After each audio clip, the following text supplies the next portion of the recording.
Bienvenue, chers croyants, dans ce voyage spirituel où chaque mot est une invitation à réfléchir profondément sur les signes que nous vivons aujourd'hui. La Terre tremble sous des vents invisibles et chaque événement, chaque souffle, semble annoncer la venue d'un changement éternel. Ce changement, c'est la réapparition du Mahdi, l'un des plus grands signes de la fin des temps.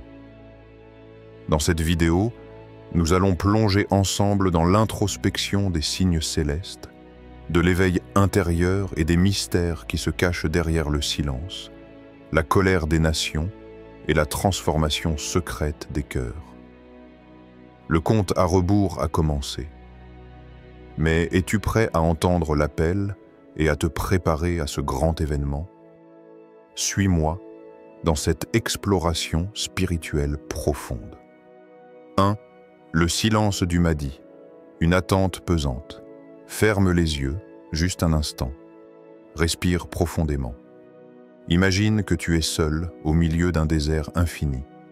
L'horizon est vide, l'air brûle doucement ta peau, et chaque grain de sable qui glisse entre tes doigts semble te parler comme s'il portait un secret ancien.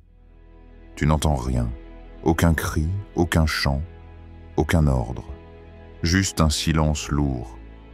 Mais ce silence n'est pas ordinaire. Ce n'est pas l'absence de son. C'est un silence vivant, conscient. Un silence qui t'observe.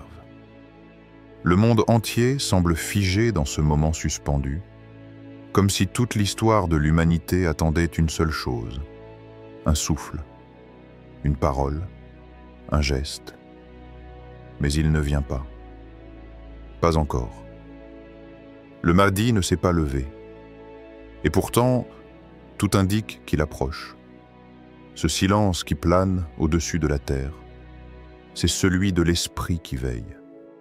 Chaque prophète, chaque juste, chaque martyr a ressenti ce silence avant un grand basculement.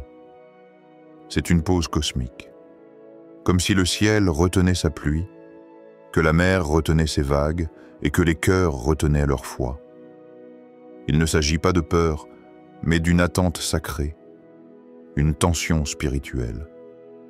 Le Mahdi n'est pas dans le bruit des foules, il n'est pas dans les débats, ni dans les guerres ouvertes. Il est dans la profondeur du calme. Un ancien récit oublié du Khorasan murmure à travers le sable. On raconte qu'un homme pieux, inconnu des livres d'histoire mais connu du monde invisible, enseignait à quelques disciples dans une grotte reculée. Il avait le regard doux et la parole rare. Un jour, un jeune homme plein d'ardeur lui demanda « Maître, comment saurons-nous que le Mahdi est proche? Quels seront ses signes? Viendra-t-il avec des bannières, des armées ?» Le vieux maître ferma les yeux, comme s'il se souvenait d'un rêve. « Mon fils, ne cherche pas le Mahdi là où les rois frappent du poing sur les tables. Ne le cherche pas là où les foules hurlent son nom sans le comprendre. Tu veux savoir où il est? Regarde les endroits où les puissants tremblent, sans raison apparente. Là où les murs craquent, sans qu'aucun vent ne souffle. Là où le silence dérange. » Et ce maître raconta son rêve. Un homme debout, voilé, seul, sur une montagne. Il ne disait rien. Mais à chaque regard, une cité s'effondrait dans le vice ou s'élevait vers la lumière. Aucun mot, juste une présence, juste un silence. Ce silence n'était pas humain. C'était un jugement invisible. Aujourd'hui, ce silence continue. Il traverse les continents, les palais, les déserts, les villes modernes. Il entre dans les assemblées des puissants. Il plane au-dessus des champs de bataille. Il rôde dans les rêves des croyants. Et il interroge, « Toi qui écoutes ces paroles, entends-tu ce silence? Il n'est pas dans tes oreilles, il est dans ton âme. Il résonne dans ton cœur chaque fois que tu sens que le monde court vers sa perte, mais qu'une force cachée empêche le chaos total. Et toi, entends-tu ce silence? Es-tu parmi ceux qui le craignent ou ceux qui l'espèrent? » Verset inspirant pour ton cœur. Et 10. La vérité est venue et le faux a disparu, car le faux est destiné à disparaître. Sourate Al-Isra, 17-81. 2. La colère des nations, le tumulte qui précède l'éveil, les vents de l'histoire se sont levés. Ils ne soufflent plus doucement sur les pages du destin. Ils arrachent les livres, brûlent les pactes, fracassent les murs que les empires pensaient éternels. Autour du silence du Mahdi, le monde hurle. Les nations, autrefois majestueuses, deviennent fébriles, confuses et incontrôlables. Les grandes puissances s'agitent comme des rois fous sur un échiquier qu'ils ne comprennent plus. Leurs armées grondent, leurs peuples s'insurgent, et leurs alliances fondent comme neige sous un soleil noir. Le tumulte est universel. À l'Est, des foules en colère brisent leurs chaînes, réclamant justice. À l'Ouest, les rues sont secouées de révoltes silencieuses, de regards perdus, de vérités censurées. Les gouvernements tombent, les banques vacillent, les médias crient, mais personne n'écoute plus. C'est une colère sans visage, sans leader, une colère pure. Et dans chaque nation, il y a comme un souffle ancien, un vertige prophétique, comme si quelque chose ou quelqu'un approchait. Une vieille femme en Syrie, assise sur les ruines d'un quartier détruit, regarde ses petits-enfants. Les bombes sont loin maintenant. Il ne reste que le silence, les pierres noircies et ses souvenirs. Elle n'a plus grand-chose, sauf une certitude, ancrée dans son cœur depuis l'enfance. Quand les puissants s'agitent comme des enfants, c'est que celui qui vient approche. Ses mains tremblent légèrement, mais pas de peur, de vérité. Un des enfants, les yeux pleins d'innocence, lui demande « Mais grand-mère, pourquoi les nations se mettront-elles en colère ?» Elle sourit, comme si elle avait déjà entendu cette question 1000 fois. Parce que celui qu'elles n'attendent pas va inverser leur monde. Il ne parlera pas leur langue, il ne signera aucun traité.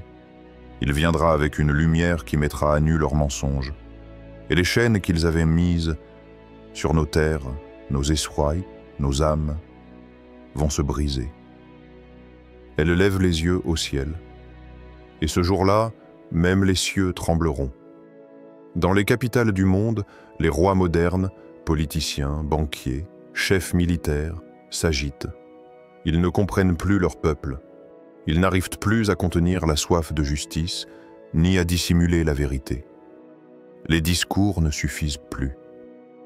Les mensonges glissent comme l'eau sur le roc, car le peuple, dans sa douleur, a commencé à sentir une présence, invisible, mais puissante. Elle bouleverse les équilibres.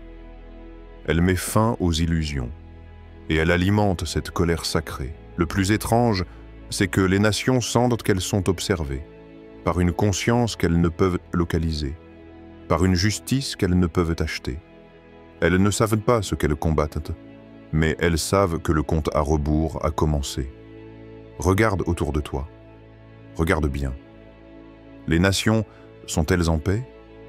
Regarde leurs dirigeants. Leurs yeux sont inquiets, même lorsqu'ils sourient. Regarde les rues, les tensions, les divisions, les ruptures, les guerres qui couvent sous la surface. Et toi, sens-tu, toi aussi, que quelque chose d'invisible les pousse à se déchaîner? Cette agitation n'est pas politique. Elle est spirituelle. Ce tumulte n'est pas un chaos, c'est une naissance. Et chaque naissance commence dans le sang, le cri et la lumière. Verset inspirant, ceux qui ont mécru sont dans l'illusion. Allah encercle les mécréants. Sourate Al-Baqarah 2-19-3. MBS briser les chaînes. La pièce se met en place. Le monde est un échiquier et chaque mouvement compte. Mais certains acteurs ne savent pas qu'ils sont eux-mêmes manipulés par des forces invisibles. Mohammed Ben Salman, souvent perçu comme un architecte du changement en Arabie Saoudite, fait un pas décisif sur cette scène géopolitique mondiale. Une scène qui, derrière la politique, cache une dimension spirituelle, presque divine. Devant Benjamin Netanyahou, il brise ce que certains appellent les chaînes diplomatiques, mais ce sont en réalité des chaînes qui ont maintenu les royaumes de la terre dans un équilibre précaire, tissé sur des mensonges et des alliances fatiguées. Il se dresse, froid, calculé, portant l'ambiguïté de celui qui peut être un visionnaire ou un pion. La rencontre est marquante, non pas à cause de ce qui est dit, mais par ce qui est non dit. MBS, avec ses gestes mesurés, regarde un futur dont il n'a pas encore compris toute la portée. Ses actes, ses déclarations deviennent des catalyseurs de changements qui peut-être se jouent depuis des siècles. Mais d'où viennent ces chaînes qu'il brise? Dans le grand livre de l'histoire, où chaque personnage joue un rôle, des forces invisibles agitent la marionnette. MBS semble avancer sans en être pleinement conscient, sans saisir l'ampleur du plan spirituel qu'il incarne. C'est dans cette tension entre liberté et destinée que la prophétie avance insidieusement à travers des mouvements géopolitiques qui paraissent anodins mais résonnent dans l'éternité. La question est simple. Est-ce MBS qui brise les chaînes ou est-ce que Pepoxé, l'histoire qui en lui les brise? Histoire. Il y a longtemps, dans les bibliothèques ombragées d'Andalousie, un érudit disait, en méditant sur les signes de la fin des temps: il arrivera un temps où les hommes feront des pactes sous les caméras, mais les anges les noteront avec tristesse. Les mots de cet érudit ne parlaient pas seulement des accords superficiels, des traités signés en public et en grande pompe. Non, il voyait dans ses gestes un écho plus profond.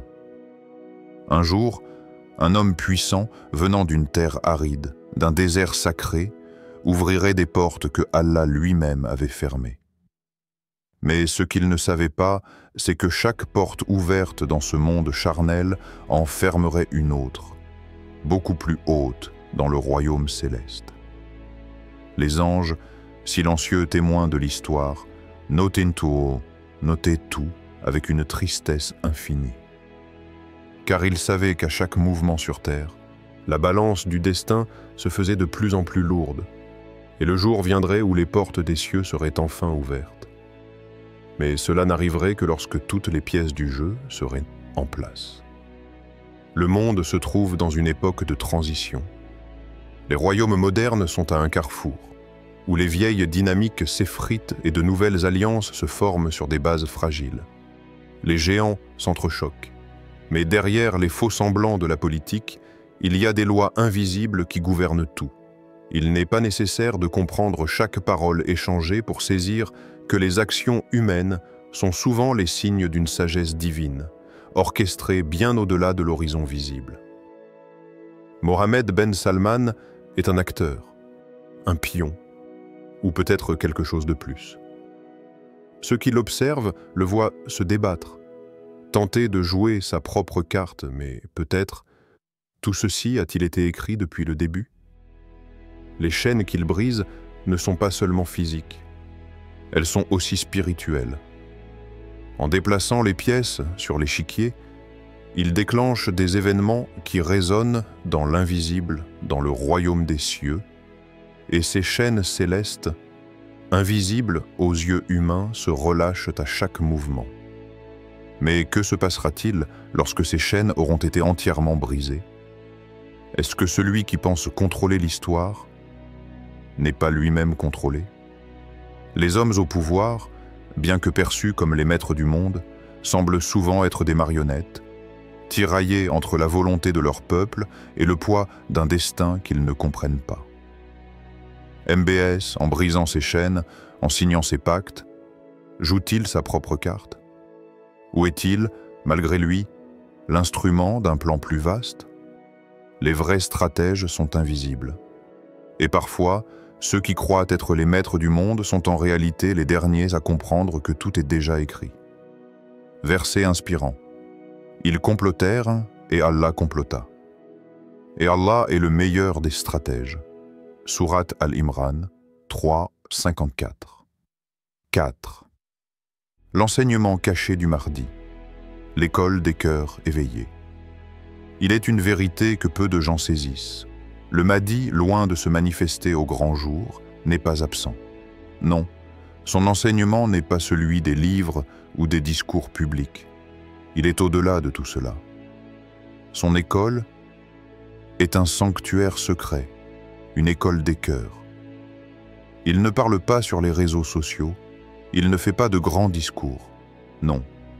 Il réveille les âmes à travers un souffle invisible, une brise légère qui effleure les esprits assoupis. Ceux qui l'entendent, qui reçoivent son appel, ne l'entendent pas avec leurs oreilles. Ce n'est pas une voix qui leur parle, mais un silence profond dans leur propre cœur. Ceux qui sont appelés par le Mahdi sont souvent invisibles, dispersés dans le monde, mais unis dans une lumière intérieure. Ce sont les 313.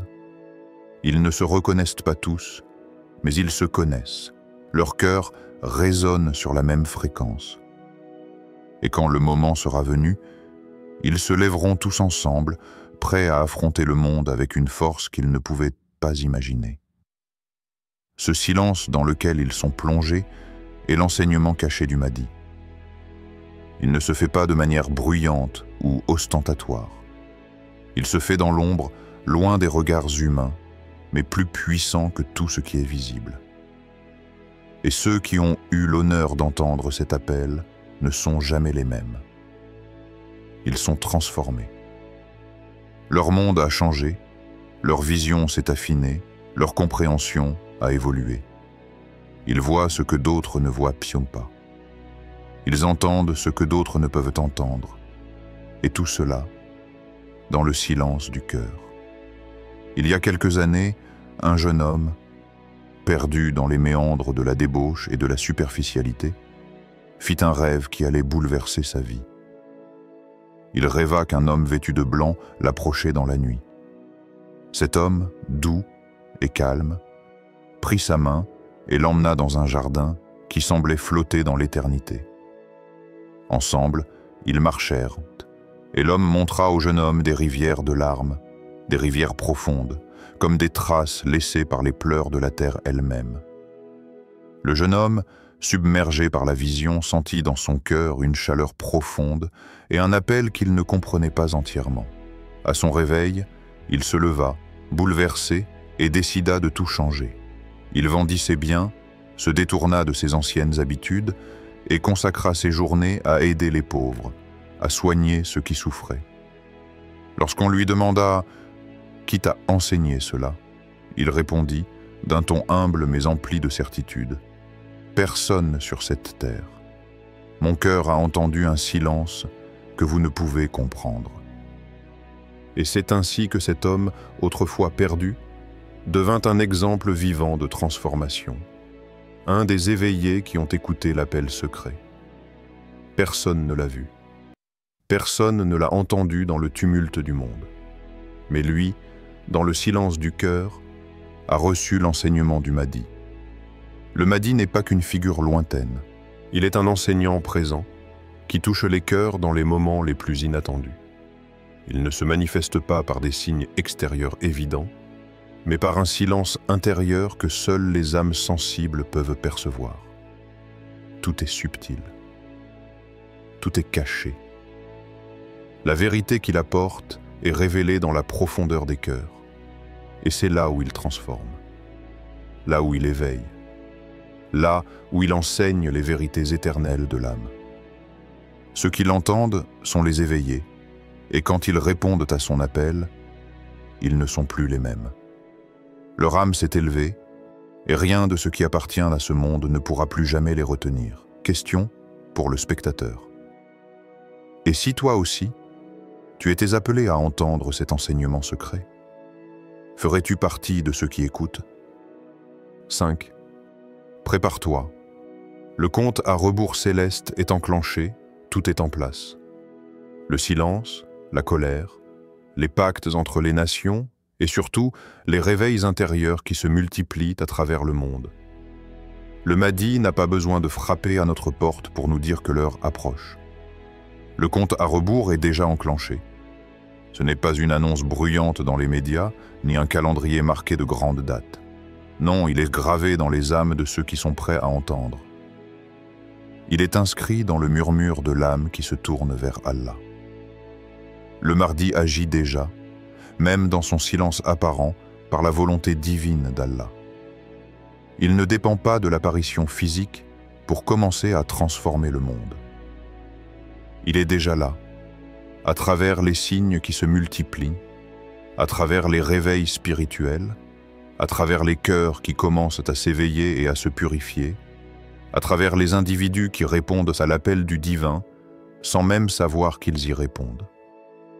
Le jour où il se manifestera dans le monde visible, ce sera trop tard pour purifier ton cœur, pour faire les ajustements nécessaires dans ta vie. Ce n'est pas le moment d'attendre une apparition extérieure. Le moment, c'est maintenant. Le moment de revenir à Allah, de te purifier, de t'éloigner des illusions de ce monde et de te concentrer sur ce qui est éternel. Le monde matériel peut te séduire, mais l'âme, elle, n'aspire qu'à la vérité éternelle et à la lumière du divin.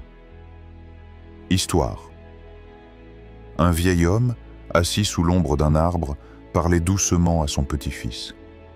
Quand j'étais jeune, j'attendais un héros. Je croyais qu'un grand homme allait venir, briser les chaînes et sauver le monde. Mais avec les années, j'ai compris.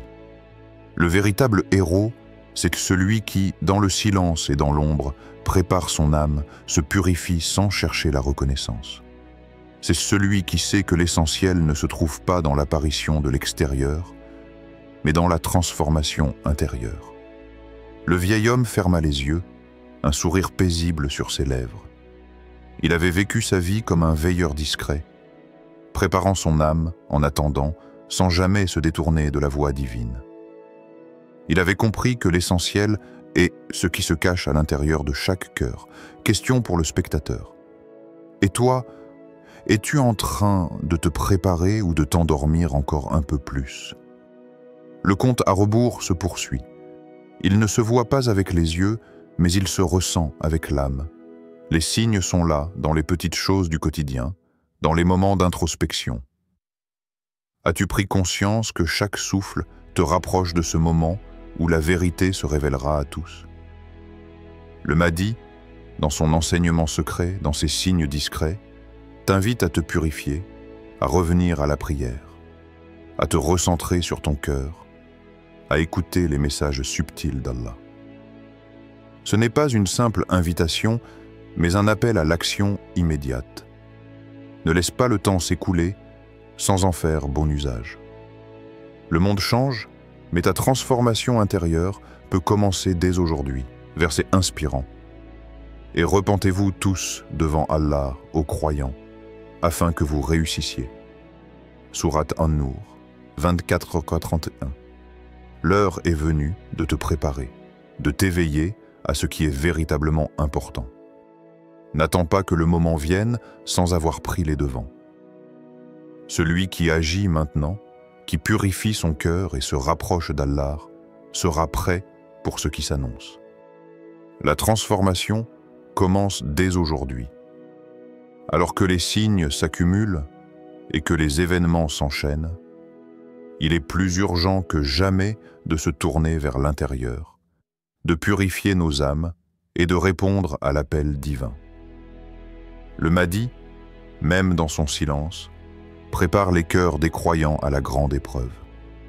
Il est temps de se réveiller, de prendre notre place dans l'histoire spirituelle qui se joue à chaque instant. N'attends pas que la lumière du divin frappe à ta porte. Prépare-toi maintenant, car l'instant est proche. Que tes actions, ta foi et ta sincérité soient tes meilleurs alliés dans cette quête pour la vérité. Que la paix et la bénédiction d'Allah soient avec vous tous.